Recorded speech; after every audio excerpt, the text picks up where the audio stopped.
Ketika saya mulai. Oke, halo semuanya. Baik lagi sama saya Ruslil. Kali ini saya akan menceritakan trip saya 8 hari berlibur. Tapi saya budak korporat di Bali. Hari pertama kita berangkat hari Selasa jam 10, tepatnya malam Rabu berarti ya. Saya berangkat dari Ciawi itu malam Rabu jam 10 malam. Kita tiba di Bali itu Kamis pagi. Berarti 1 hari ya trip kita lewati. Di hari pertama asli saya mengincar pemandangan yang menakjubkan gitu di Gilimanuk. Tapi Tuhan ternyata tidak merestui dan meridoi. Jadi kita nyebrang tuh pukul 3 dini hari. Saya nggak melihat sunset, saya nggak melihat sunrise. Sangat naas bukan? Padahal kita antri itu dari jam 11 malam. Tapi satu hal yang menarik, jadilah saya disclaimer ya di sini. Ketika kamu ingin melihat sudut pandang dunia dari segi yang berbeda, maka abadilah dalam kesendirian. Jadi kamu harus memiliki pola pikir yang aneh gitu. Jangan sama kayak orang lain. Jadi ketika orang-orang menikmati pemandangan laut yang gelap di malam hari itu di atas kapal, saya turun ke bagasinya kapal feri, tempat di mana para bis, truk kontainer pada parkir di bawah sana. Sebetulnya memang dilarang oleh pihak kapal feri karena tidak safety. Tapi ketika saya turun ke bawah, saya bisa menyaksikan apa itu kehidupan. Jadi di sana saya bisa melihat bahwasanya supir atau kenek ada yang beristirahat dalam mobilnya. Mungkin ada sekedar yang menghubungi para keluarganya. Juga ada yang bersantai sejenak sambil menikmati secangkir kopi di malam hari untuk mengobati rasa kantuk gitu.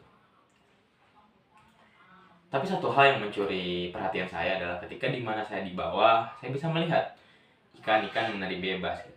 Kalian mungkin tidak percaya bahwasanya ketika jam 3 subuh itu ada ikan terbang, kalian tahu flying fish? Saya melihat banyak ikan seperti itu.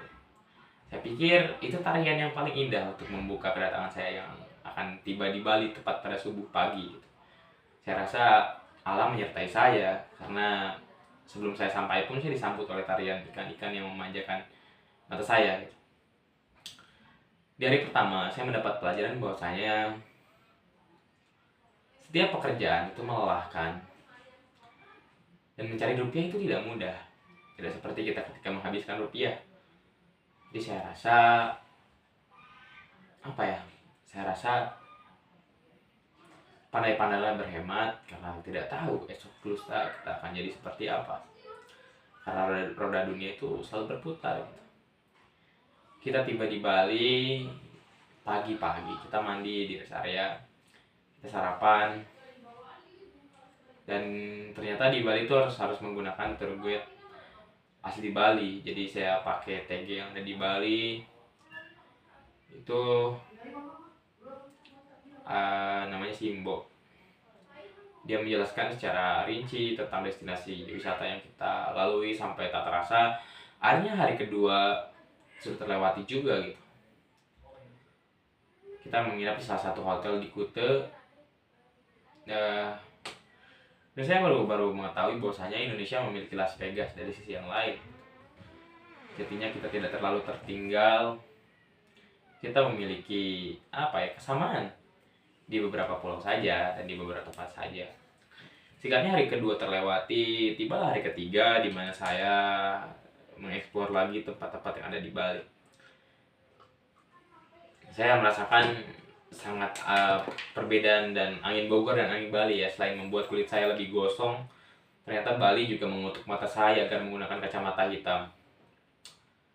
Saya nggak akan kasih tahu ya alasannya apa, tapi semoga kalian bisa juga hadir di sana ya, turut menikmati senja di pantai Melasti. Karena selain di Melasti, menurut saya di Melasti itu senjanya menyebalkan. Karena apa? Karena senja di Melasti itu nggak bisa kita nikmati di Bogor gitu. Jadi secantik apapun senja yang ada di Bogor, tetap lebih cantik senja di Melasti. Jadi saya rasa senja di Melasti itu jahat. Jadi kalian jangan sampai ketika di Melasti bersedia foto gitu dengan seorang perempuan atau dengan orang yang terkasih atau dengan laki-laki yang kalian cintai, karena sejatinya kalian nggak akan menemukan lagi itu di Bogor gitu. Jadi senja di Melasti itu jahat ya. Di hari keempat kita pulang menuju Bromo di sore hari.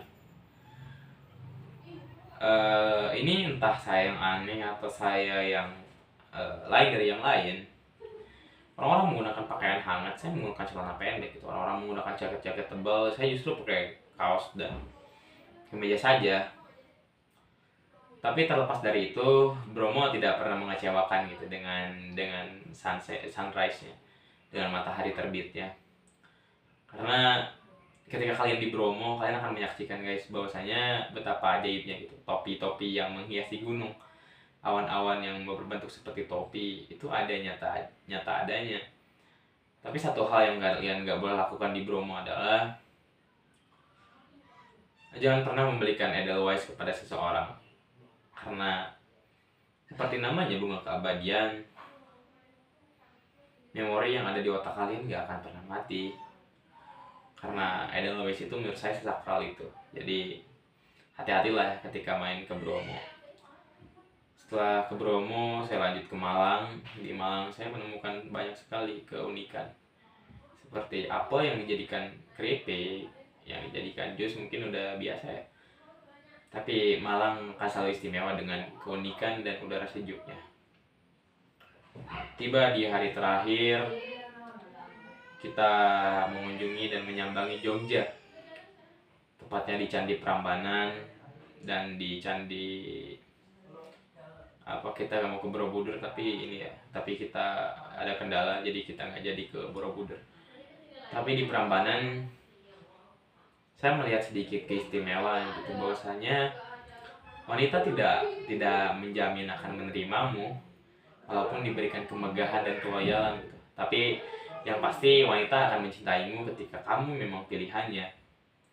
Entah semegah apa dahulu Candi Prambanan, tapi yang pasti rasa cinta dari sang pemilik candi atau sang pembuat candi tidak kecil pastinya gitu. Apalagi menciptakan suatu bangunan yang bahkan sekarang jadi ikonik di kota itu sendiri, tapi masih ditolak juga oleh permata hatinya.